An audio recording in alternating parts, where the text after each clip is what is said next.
kebetulan saya di sini sebagai ketua koordinator line dance Sulawesi Selatan dari ULD.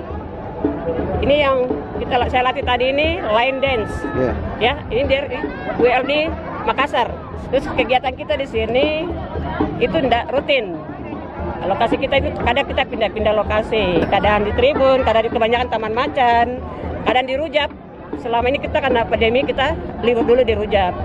Jadi kita diadakan ini di mana-mana aja yang kita rasa aman. Terus yang uniknya nih Bu, saya lihat kita pakai kebaya semua. Ya, kenapa saya dress code pakai kebaya? Ini menyambut Hari Kartini tanggal 21 April.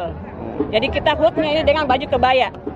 Jadi kita sesuai dengan perayaan yang akan berikut diadakan.